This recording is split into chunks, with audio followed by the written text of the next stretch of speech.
All signs point to this, as this player's likely departure will have major impact on this team for the future, especially the rotation, of course. Let's talk about it. Hi, welcome back to another episode of Padres Digest with your host, Andrew. Today we're talking about Dylan Cease, and is he going to stay? Is he going to leave? Like I said, let's talk about it. So I know you guys have a lot of strong opinions on Dylan Cease. I, for one, am still kind of team Dylan Cease. Like, I know he can be a very good pitcher. He just had a really bad year. Not want to say a really bad year, but compared to his other years, or at least 2024, it was a pretty bad year. But let's talk about it, right? So I saw an article. It talks about Dylan Cease probably likely to leave. And I have the entire article. It's pretty short, so it shouldn't take that long. But let's just discuss what they think, and then we'll take a look at the Padres' projected starting rotation next year without any moves whatsoever, because I think that'll probably be some good eye-opening stuff for some people. But let's start with the article. So, from Jason Frey from SportsIllustrated.com, soon-to-be free agent Dylan Cease is a very polarizing player. On one hand, Cease has tantalizing stuff. Few players in the league are able to command 6 pitches with a fastball sitting in the high 90s. However, the reality is that Cease hasn't produced in correspondence to the elite talent. He's 65-58 in his career as a starter with a 3.88 ERA. Those numbers aren't poor by any stretch. Having said that, there's a thought they should be better at the same time. Cease is coming off a 2025 season with the San Diego Padres, in which he went 8-12 with a 4.55 ERA, with no extension agreed upon during the regular season. There's no certainty that he'd return to San Diego, according to Joel Reuter. Hope I said it right, so sorry, of Bleacher Report. Cease, age 29, coupled with his talent, should net him a very lucrative multi-year deal, courtesy of one pitching-starved ball club. So I do have the article from Joel Reuter. We can go through that. But age 29, stats 32 games started, 4.55 ERA, 3.56 FIP is field independent pitching, which is actually pretty good, but that's a whole nother stat we can talk about a different time. But a 1.33 whip and a 215 strikeouts and 168 innings pitch. I don't know why I said whip, but WAR is at 1.1. At surface level, Dylan Cease did not have a very successful contract year for the Padres, but his 3.56 FIP and 29.8% strikeout rate, that ranks third among qualified starters, still paints him as an impact frontline starter. At 29 years old and with true swing and miss stuff, he might have the most upside going forward of any starting pitcher in this class, and a solid start against the Cubs in the NL Wildcard Series also helped ease a dreadful 2024 postseason performance. Predicted contract is at 5 years, $125 million. This contract will put him a tick below the 5-year, $136 million extension that Tyler Glass now signed after he was traded to the Dodgers. And those two have comparable profiles as a swing and miss starters who are ace-level performers when everything is clicking. And I agree with pretty much everything that was said there. His numbers look good, but his performances do not. And obviously, we saw that the entire year. But when he's on, he is one of the best pitchers in the entire league. I mean, you saw him throw a no-hitter in 2024. You saw his good start against the Cubs. And you saw him have good starts last year. It's just those starts weren't very consistent. Again, I'll say it a billion times. This year's problem was consistency. And Dylan Cease was not consistent enough. Let's put it that way. But 5 years, $125 million. I feel like that's actually not that bad, like affordability wise. And I guess I'll pose this question: would you guys sign him for that kind of deal? So if he's 5 years, he'll be 34, I think. Yeah, when he finishes his career, or when he finishes his contract, I should say. Is that a deal you guys would do? Let me know. But let's continue. This is back to Jason Frey from Sports Illustrated. Cease is then projected to cash in on a $5 million. Yeah, we saw that already. The hypothetical deal is not too dissimilar from another pitcher. Yeah, we said that already. Comparable. Okay, we already read that stuff. So let me just move on to this. Nope. wrong button. This Cease's inconsistency with the Friars likely results in him seeking a new home elsewhere. It's not inconceivable for Cease to re-up with the team. However, the team has a large number of impending impact free agents potentially leaving the ball club. Fellow starter Michael King may be the name more realistic in re-signing. The team is also banking on veteran Joe Musgrove returning healthy after sitting out all of 2025 recovering from elbow surgery. I think it's interesting that they think Michael King would make less, because I feel like objectively or subjectively, I don't know, that Michael King is a better pitcher than Dylan Cease. I saw a lot of comments in our recent video, I think it was Christian's video, talking about how much they hate Michael King, or like Michael King's a bad pitcher. Like, he was hurt the entire year, basically. I don't think at any point we ever saw the Michael King we saw in 2024. I guess you could also say that about Dylan Cease, but I just, like, Michael King's a good pitcher.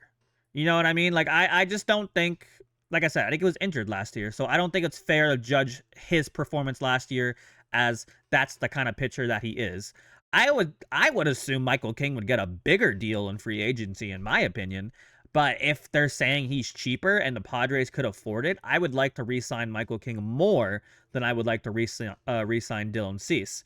And again, you guys have your opinions, and obviously it's your opinion. But me personally, I would assume, or I guess I would just like Michael King more as a better pitcher, like I keep saying. But I thought that was very interesting. But yeah, Joe Musgrove coming back from injury is honestly going to decide like a lot. Like, if we don't get the Joe Musgrove, at least like similar to the Joe Musgrove we've seen in like 22, 23, and I guess a little bit of 24, like if we don't get that level back, it could really hurt us in the long run. But let me show you this, and then we'll go back to another picture I wanted to show you. But this is what it looks like in 2026 so far. So obviously Nick Pivetta, goated. Like, he is very good, 2.87 ERA. Like, we need him to do the same thing he did this year, next year. And then Joe Musgrove, they have him at number 2. Fine, I guess. But we know what he looks like when he's good, and we know what he looks like when he's bad. We gotta hope that it's the good one. Yu Darvish, who is still like a maybe. Like, we don't know if he's gonna retire or not, to be honest. But do I want to see him back next year? Yes. If he underperforms, do I want him off the team? Sadly, yes. But I don't know. I mean, he's 39. He's going to be 40 next year, obviously. So the only pitcher I would ever trust to pitch into his 40s is Nolan Ryan.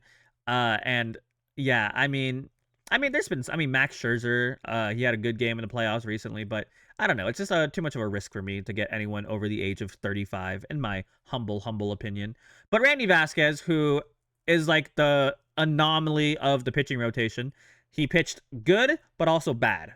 You know what I mean? So I hope that he can be more, I don't want to say more effective, but like, I don't know. That's the problem with Randy Vasquez. I don't know how to describe him.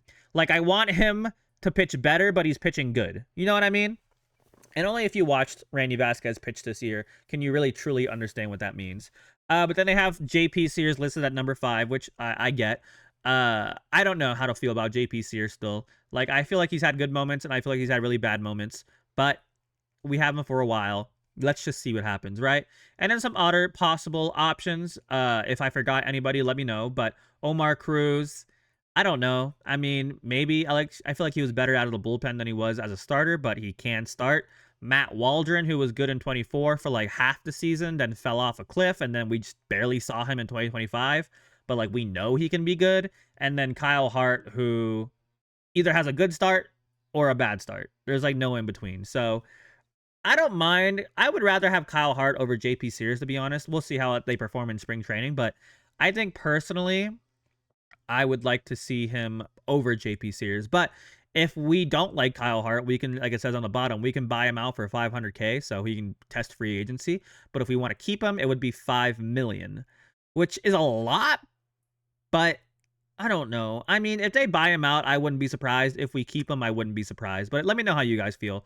Obviously, we got to do something, right? And I saw a video about top 10 possible trade players getting traded this offseason. Obviously, the big one that just got announced was Tariq Skubal. No way in hell can we ever get Tariq Skubal. But if we could somehow, that would be amazing. It's not going to happen, but it would be amazing. maybe we can make a video on that, or Christian can, whoever. But yeah, I mean, this also doesn't take into account that maybe Mason Miller or maybe David Morgan or maybe even Sean Reynolds could transition into a starter. That depends on how you feel. I like them in the bullpen. I don't think it's smart to hurt our bullpen, especially since we're probably going to lose Robert Suarez. I want Mason Miller to close out games. I want, like, when you play for San Diego, like, historically, we always need a good closer.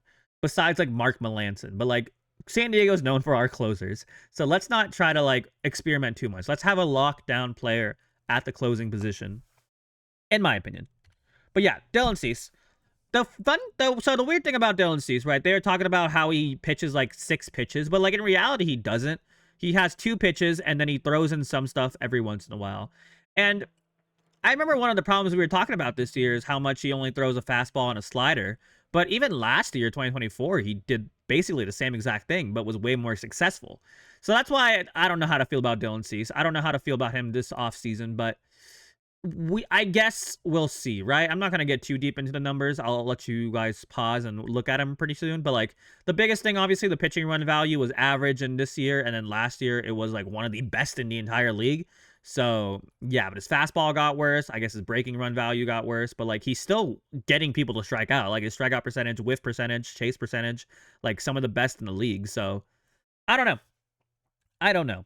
Right, but like with Passan has where is he? Cease with a short-term deal with opt-outs or huge money. So either or. And then we can go over this list at some point in the future. I won't do it right now, but it'll be interesting to see what Cease got or Cease gets. Dylan Cease is a legitimate, strong free agent starting pitching candidate. His 32 starts, 168 innings, and 200 strikeouts across each of his last 3 seasons give him both volume and elite swing and miss ability, which are premium traits for a rotation anchor. I don't know if that's a Padres fan tweeting this. I'm assuming not, because it looks like he's wearing is that a Suns jersey or a Raptors jersey? I can't even tell from right here. But if that's how you feel, that's how you feel. But highest K9 all-time starter at minimum 500 innings pitch. Dylan Cease with a nice 5th place, 10.91. So no one's going to argue. Also, please apply if you'd like. No one's going to argue that he can't strike out people. He can strike out people. But can he get outs is the more important thing. Well, strikeouts, outs, obviously. But my point being is that, like, can he stop giving up home runs and runs? That's the big thing, right? But let me know how you guys feel. Do you think re-signing Dylan Cease would be a good idea, bad idea? Would you prefer Michael King or just clean house, try again? Or do you think we could ride with what we got, which is, of course, this? You think this is good enough? I don't, but let me know what you guys think. But yeah, thank you guys so much for watching. Have a fantastic rest of your day. And as always, go Padres. Please subscribe. Goodbye.